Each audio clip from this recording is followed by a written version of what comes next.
दोस्तों, Albert Einstein को 20वीं सदी का सबसे बुद्धिमान व्यक्ति माना जाता है। इसी कारण उन्हें 1921 में नोबेल प्राइज भी मिला। इसीलिए आज हम इस वीडियो के माध्यम से एल्बर्ट आइंस्टीन की आत्मकथा, उनके संघर्ष, उनके सिद्धांतों और दुनिया के सबसे महान वैज्ञानिकों में से एक एल्बर्ट आइंस्टीन के बारे में जानेंगे।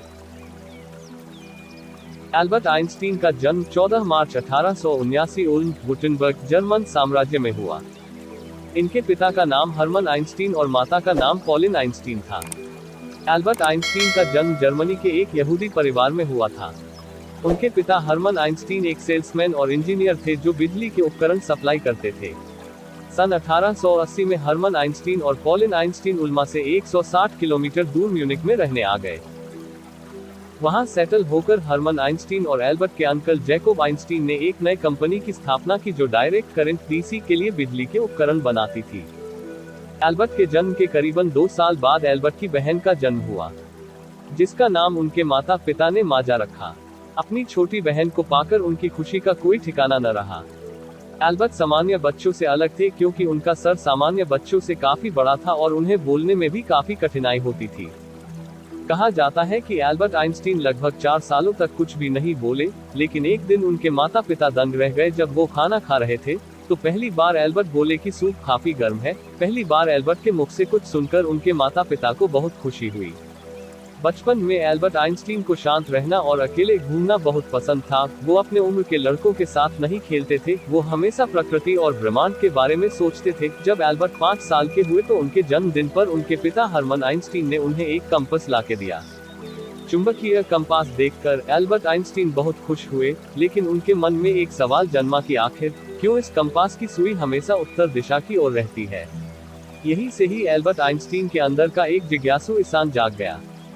जब एल्बर्ट 5 साल के हुए तो उन्हें म्यूनिक के कैथोलिक प्राइमरी स्कूल में डाल दिया गया। वार्तालाप में होने वाली कठिनाई के कारण एल्बर्ट आइंस्टीन ने स्कूल जाना कुछ समय बाद शुरू किया। उन्हें स्कूल जाना बचपन में बिल्कुल पसंद नहीं था, उनको स्कूल एक कैद खाने की तरह लगता था।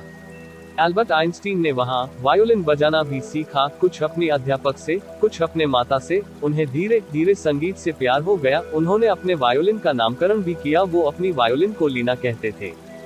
3 साल बाद जब एल्बर्ट 8 साल के हुए तो उनका एडमिशन लुइसफोर्ड जिम्नेजियम स्कूल में करा दिया गया। आज इस स्कूल को एल्बर्ट आइंस्टीन जिम्नेजियम के नाम से जाना जाता है।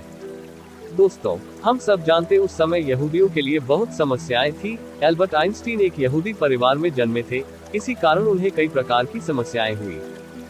यहूदी होने के कारण एल्बर्ट आइंस्टीन को बच्चे चिढ़ाया करते थे। एक यह भी कारण था कि उन्हें स्कूल जाना बिल्कुल पसंद नहीं था। एल्बर्ट धार्मिक किताबें भी पढ़ते थे, उन्होंने बाइबल पढ़ी और धर्मों को भी समझने की कोशिश की। उन्हें एक बात पता चली कि हर धर्म अच्छी बातें सिखाता है, लेकिन हर इंसान उसे अपने हित के लिए इस्तेमाल करता है। इसी बीच एल्बर्ट आइंस्टीन का एक दोस्त बना जिसका नाम मैक्स टल्मे था। वो उम्र में एल्बर्ट से बड़ा था। वो एल्बर्ट को घर पर ट्यूशन पढ़ाने आता था। मैक्स टल्मे चिकित्सा विज्ञान का छात्र था। एल्बर्ट आइंस्टीन को उसकी उम्र के हिसाब से उसे मैथ्स और फिजिक्स की नॉलेज ज्यादा थी। एल्बर्ट, जिसने 12 साल की उम्र में पाइथागोरस थ्योरम का एक अपना ही प्रूफ दे डाला और 14 साल की उम्र में इंटीग्रल कैलकुलस में महारत पाली थी। एल्बर्ट के अंकल जैकोब आइंस्टीन उनके साथ रहते थे। उन्हें अपने अंकल के साथ बहुत अच्छा लगता था। जब एल्बर्ट को एलजेब्रा समझने में दिक्कत हो रही थी तब उनके अंकल जैकोब ने उन्हें बड़े सरल तरीके से उन्हें समझाया था। इसी बीच एल्बर्ट के पिता की कंपनी ने म्यूनिक में बिजली सप्लाई करने के लिए बोली लगाई, लेकिन ये काम उन्हें मिल ना सका। उस समय उनके पास इतने पैसे भी नहीं थे कि वे डायरेक्ट करंट के उपकरणों को अल्टरनेटिव करंट में बदल सके। इसी कारण उनकी कंपनी को बहुत भारी नुकसान झेलना पड़ा। ये नौबत आई कि उन्हें ये कंपनी को बंद तक करना पड़ा। अब उनके पास कोई पैसे का सोर्स नहीं था, इसीलिए नए व्यापार की तलाश में एल्बर्ट आइंस्टीन के परिवार को म्यूनिक छोड़ना पड़ा। वो इटली के शहर मिलान शिफ्ट हो गए, लेकिन फिर कुछ महीनों बाद इटली के पवैया पेवियर चले गए। लेकिन एल्बर्ट आइंस्टीन को अपने चचेरे भाई के साथ म्यूनिक में ही रुकना पड़ा। लुइसफोर्ड जिम्नेजियम में अपनी पढ़ाई पूरी करने के लिए एल्बर्ट आइंस्टीन ने कई प्रयास किए कि वो भी उनके साथ जा सके, परंतु उनके पिता नहीं माने। एल्बर्ट आइंस्टीन को अपनी फैमिली के चले जाने का बहुत दुख हुआ। एल्बर्ट आइंस्टीन के पिता उन्हें इलेक्ट्रिकल इंजीनियर बनाना चाहते थे। उनका सपना था कि एल्बर्ट इलेक्ट्रिकल इंजीनियरिंग में डिग्री हासिल करें। एल्बर्ट आइंस्टीन को लुइसफोर्ड जिम्नेजियम बिल्कुल पसंद नहीं था क्योंकि यहाँ पर केवल रटाते थे, लेकिन एल्बर्ट को ये तरीका बिल्कुल पसंद नहीं था। इसीलिए एल्बर्ट आइंस्टीन स्कूल के प्रशासन से भिड़ गए, लेकिन कुछ नहीं हुआ। इसीलिए दिसंबर 1894 में बीमारी का बहाना बनाया और डॉक्टर से उन्हें स्कूल के लिए मेडिकली अनफिट दिखाने के लिए कहा। इसके बाद वो अपने परिवार के पास पवैया, इटली आ गए। एल्बर्ट आइंस्टीन को वहां देखकर उनके पिता बहुत गुस्सा हुए, क्योंकि एल्बर्ट अपनी पढ़ाई छोड़कर वापस आ गए थे। एल्बर्ट आइंस्टीन को इटली की खूबसूरती बहुत पसंद आई। सन 1894 में एल्बर्ट ने अपना पहला रिसर्च पेपर को प्रकाशित किया, केवल 15 साल की उम्र में, जिसका शीर्षक था on the investigation of the state of the ether in the magnetic field.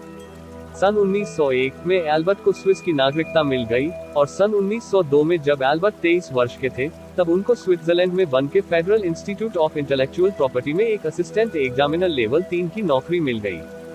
सन 1903 में एल्बर्ट आइंस्टीन और मिलेवा मेरिक ने बन स्विट्जरलैंड में शादी कर ली। वो दोनों एक दूसरे को बहुत प्यार करते थे। दोनों की ही रुचि भौतिक विज्ञान में थी। सन 1904 में उनका एक बेटा हुआ, जिनका नाम हंस एल्बर्ट आइंस्टीन रखा गया। सन 1904 में एल्बर्ट आइंस्टीन ने 4 अभूतपूर्व रिसर्च पेपर्स को प्रकाशित किए, photoelectric effect, Brownian motion, special theory of relativity और the equivalence of mass and energy.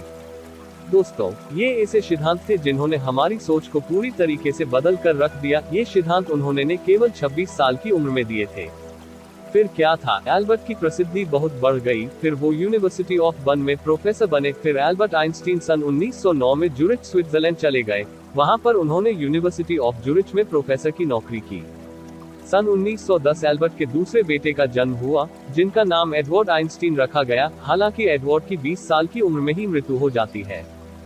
दोस्तों, सन 1911 में एल्बर्ट आइंस्टीन ने एक और थ्योरी दी, जिसका नाम था the general theory of relativity. इसी की मदद से आज हम जानते हैं कि गुरुत्वाकर्षण कैसे काम करती है, उसका समय पर क्या प्रभाव पड़ता है।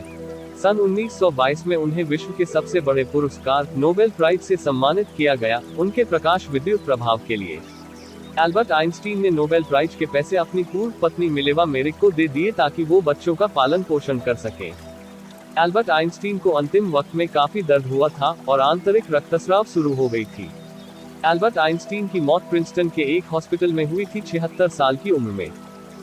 दोस्तों, अगर आपको हमारी वीडियो अच्छी लगी तो प्लीज एक लाइक कीजिए। आपके एक लाइक से हमें मोटिवेशन मिलेगा। और हमारे चैनल को सब्सक्राइब कीजिए और हाँ, बेल नोटिफिकेशन दबाना ना भूलें, ताकि जब भी हम कोई नई वीडियो अपलोड करें आप तक तुरंत नोटिफिकेशन पहुंच जाए।